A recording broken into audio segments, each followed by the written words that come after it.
ایمان کا تقاضا یہ ہے کہ وہ ساری دنیا کو اپنی جوتی کی نوک پہ رکھ کے جناب محمد الرسول اللہ کے حکم کو تسلیم کرے۔ اللہ نے اپنے حبیب کو حکم دیا اور پھر نبی مکرم جناب محمد الرسول اللہ صلی اللہ علیہ وسلم آپ سے بیان کرتے ہیں۔ مخنف بن سلیم کہتے ہیں کننا وقوفا مع النبی صلی اللہ علیہ وسلم، ہم وقوف کر رہے تھے نبی مکرم صلی اللہ علیہ وسلم کے ساتھ بعرفات، عرفات کے اندر۔ فسمعتہ، میں نے سنا رسول اللہ کی آواز کو صلی اللہ علیہ وسلم یقول، آپ فرما رہے تھے ایھا الناس، اے لوگو اپنے نبی کی بات غور سے سنو، علی کل اہل بیت فی کل عام اضحیۃ، ہر گھر والا جسے اللہ نے استطاعت بخشی ہے۔ استطاعت کیا ہوتی ہے؟ اس کے متعلق علماء کہتے ہیں جس پہ زکوٰۃ فرض ہے، جس پہ یہ نہیں، استطاعت کی اسیسمنٹ اللہ نے آپ پہ چھوڑی ہے کہ آپ کر سکتے ہیں یا نہیں۔ قرض لے کے اللہ قربانی نہیں چاہتا، اگر آپ کے پاس استطاعت ہے اتنی کہ خوش دلی سے آپ قربانی کر سکتے ہیں تو کرنی چاہیے۔ اگر انسان کے پاس طاقت قوت ہے اور وہ پھر بھی نہیں کرتا، نبی کریم کہتے ہیں میں بریت کا اظہار کرتا ہوں، ہماری عیدگاہ میں نہ آئے، ہمارے ساتھ نماز نہ پڑھے۔ اب رسول اللہ صلی اللہ علیہ وسلم یہ حکم دے رہے ہیں تو ہمیں اپنی میڈیا کی بات ماننی ہے، یہاں پہ بیٹھے ہوئے دہریوں کی بات ماننی ہے، یا ہم نے اللہ اور اس کے رسول کی اطاعت کرنی ہے؟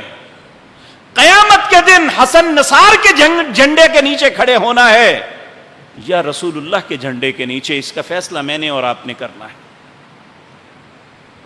اگر تو ان شرابیوں کے ساتھ کھڑے ہونا ہے تو مرضی ہے آپ کی، تو اگر ہمیں اس کائنات کے سب سے عظیم تر انسان، سب سے خوبصورت انسان، سب سے پاکیزہ اور مقدس انسان، سب سے زیادہ اللہ کے مقرب انسان کا ساتھ چاہیے تو پھر ان کی بات مانے۔ فَصَلِّ لِرَبِّكَ وَانْحَرْ، نماز بھی پڑھیے اور قربانی بھی کیجیے۔ یہاں ایک اعتراض کیا جاتا ہے، کہتا ہے قربانی صرف حج کے موقع پہ ہے۔ یاد رکھیں حج کے موقع پہ جو جانور ذبح کیا جاتا ہے اسے ہدی کہتے ہیں۔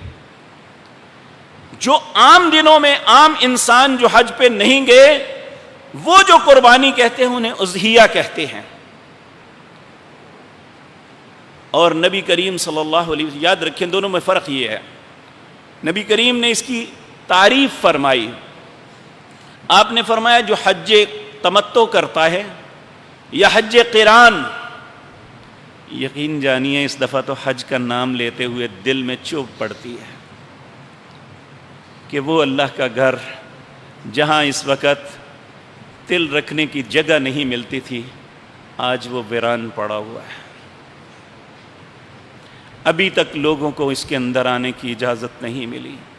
اللہ ہمیں معاف کر دے۔ اے اللہ تیرے مقدس گھر میں جانا چاہتے ہیں، اللہ ہمیں معاف کر دے، ہم پہ رحم کر دے۔ تو میرے عزیز بھائیو، نبی مکرم صلی اللہ علیہ وسلم نے فرمایا جو حج تمتع یا حج قران کرتا ہے اس شخص پہ ذاتی اپنی ذات کی قربانی ہے۔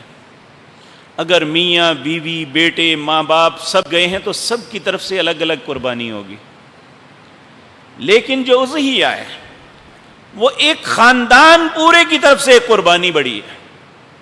نبی کریم صلی اللہ علیہ وسلم سے ایک صحابی روایت کرتے ہوئے کہتے ہیں کہ ہمارے نبی کریم کے زمانے میں ایک خاندان کی طرف سے ایک قربانی جو ہے وہ سب کے لیے کفایت کرتے تھے۔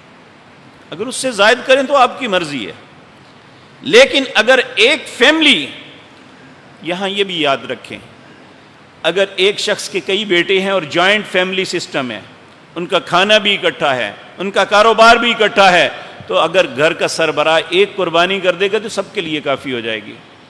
لیکن اگر وہ بچے الگ الگ ہو گئے ہیں، ان کے کاروبار الگ ہیں، ان کے کچن الگ ہیں، یا ان کے گھر الگ ہیں، پھر ہر خاندان الگ کنبہ ہے اور اس نے الگ الگ قربانی کرنی ہے۔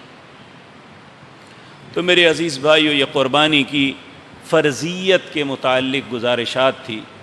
اب قربانی کی فضیلت، یہ